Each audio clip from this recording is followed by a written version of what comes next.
want to move your life forward in the most positive way using astrology? Then let's talk about the astrological patterns for April 2016. April has really fascinating energy because for the first half of the month, we are infused with high enthusiasm and catalyst energy that is going to spark enormous forward movement. It's very physical energy at our fingertips, and it's going to be peaking at the new moon in Aries on the 7th. Be sure to watch my video for details on that. When we get to the second half of the month, though, the energy dynamic changes considerably.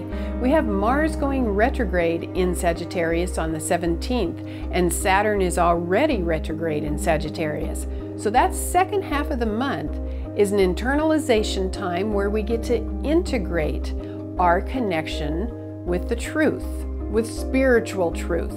We need to be aware of the shadow side of Mars in Sagittarius, particularly as it goes retrograde, because it can be a righteous expression of opinions. It can be too much of an attachment to what is right and wrong based on your own personal perspective. And sometimes that gets in the way of allowing other people to have a different opinion. And we get to review and look at where we have acceptance for other people's truth and where we align ourselves with our own truth and live it, and how we can release frustration and anger and impatience when we are surrounded by all of these opinions in the world.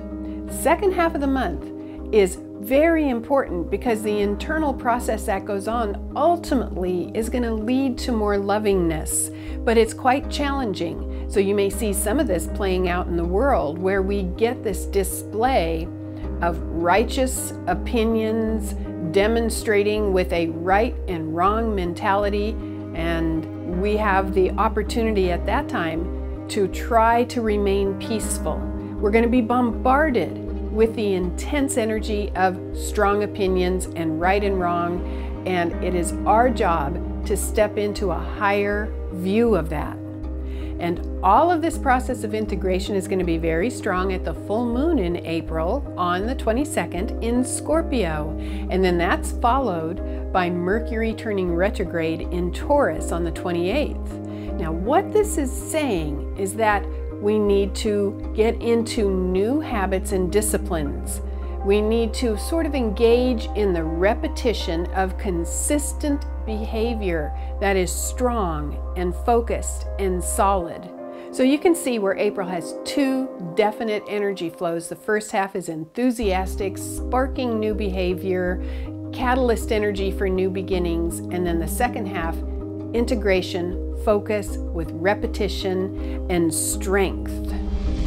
So to summarize the astrological patterns for April, please remember we have all that volatile, enthusiastic, wonderful energy peaking on April 7th at the new moon. We have Mars slowing down and going retrograde starting on the 17th, joining Saturn retrograde.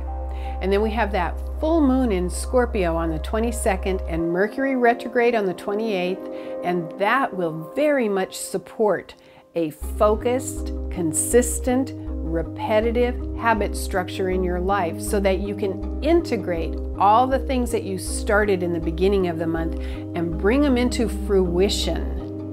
I hope you embrace all the enthusiastic, courageous energy of Aries in the first half of the month and then integrate it, make it part of your life in the second half of the month. Thank you. I'm Kathy Rose.